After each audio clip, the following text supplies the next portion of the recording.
right and the left, the conservative and the liberal, both are just as stupid, as well as the middle, and as well as any free thinker. There's a no-win situation in which we exist in, uh, unfortunately. Uh, it's because psychologically it is the other versus the self, or the self's group, which we belong to. Liberals demonize conservatives, conservatives demonize liberals, grouping everybody into a type. And to be fair enough, people do group themselves into types. So people identify themselves as, let's say, Democrat, then they take on Democrat characteristics which they did not have beforehand in order to conform to a more unified worldview, and have a better sense of self identity. So, unfortunately, everyone's right and everyone's wrong about, you know, politics. It's been said before that democracy is the worst form of government except for every other form of government. So that's what we live in. This is the best we can do. The best we can do is having at least two different sides competing with each other on a relatively equal platform. Competition is the only thing that will save us. Party allegiance will not save you. Where the Democrats are in charge, the corrupt and corruptible take leadership positions there and enact corrupt policies. Where the Republicans are in charge, the corrupt and corruptible take Republican positions and do corrupt things there.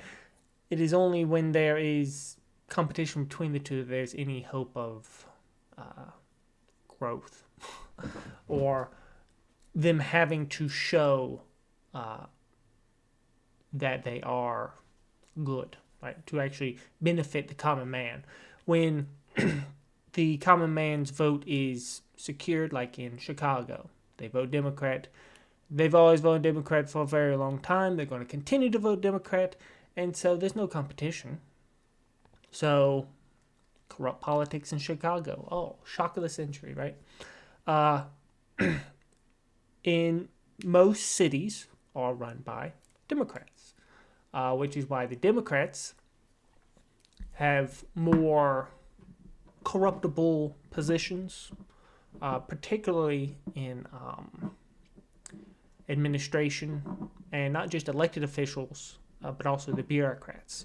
Bureaucracies are what really runs the country, and bureaucracies are largely, and this does depend on a lot of factors, are largely run by Democrats or people with higher education. You have to have higher education in order to get a position as a bureaucrat. Most people go to college, get in some way indoctrinated, or at least start to lean farther left, thus making them Democrats, thus making our bureaucracy more Democrat-like. And bureaucracies, of course, can become very corrupt. They are a necessary evil. And unfortunately, bureaucracies are not elected. They are hired positions.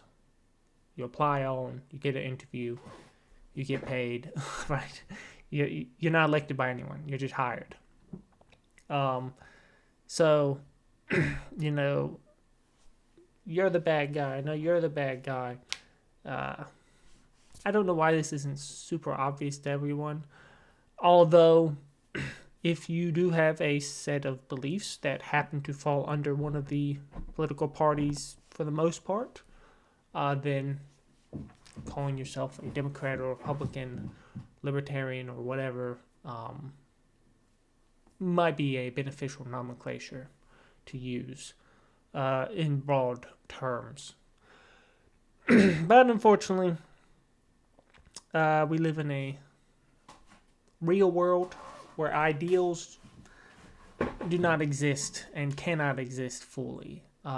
The problem is exacerbated more under communistic or even socialistic, where government is bigger and bigger, right? Socialism means there needs to be bigger government in order to enact these government institutions of socialism.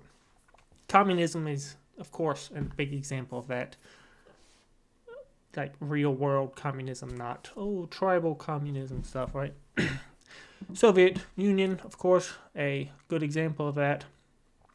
The corruptible and the corrupt are the ones that take the power, and in those systems they have no checks and balances really. There's some, but they're not very good, and they're not very efficient, and they're not good enough. And thus, that is why communism does not work, because at its very base, it assumes that those in charge have the people's best interests at heart, which is not the case anywhere, under any circumstance, communist or otherwise. So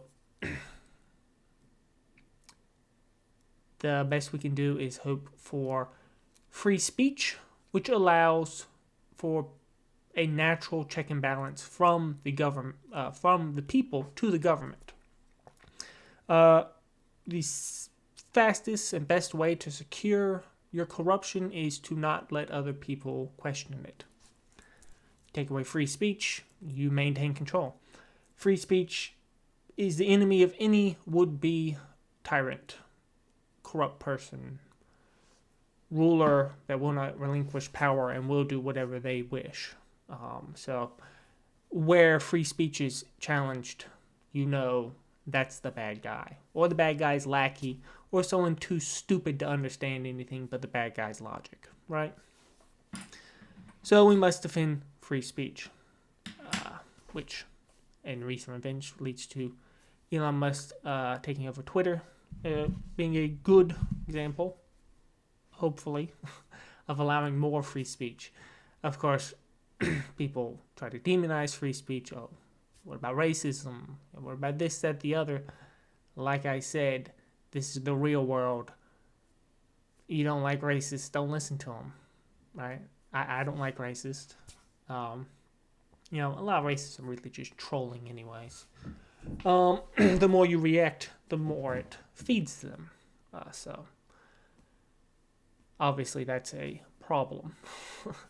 That will not be resolved anytime soon, especially as communication and the internet and connectivity increases, and people are basically forced to interact with far more people than they ever have in human history. For as long as humans existed, you knew your local village people, and that's about it. Maybe you knew 200 people. Maybe you met in your entire life 500, and they all lived near you. Some people did travel, but, that only counts for so much. So that's my 2 cents on politics and what most people get wrong about politics, or don't think about, or don't have the words to express. So I just express them for you. Feel free to disagree, or correct me, or say, oh, well, on this particular point, go at it. And the dark circles are genetic. I am not sleepy or high. Just to let you know. Common comment I get.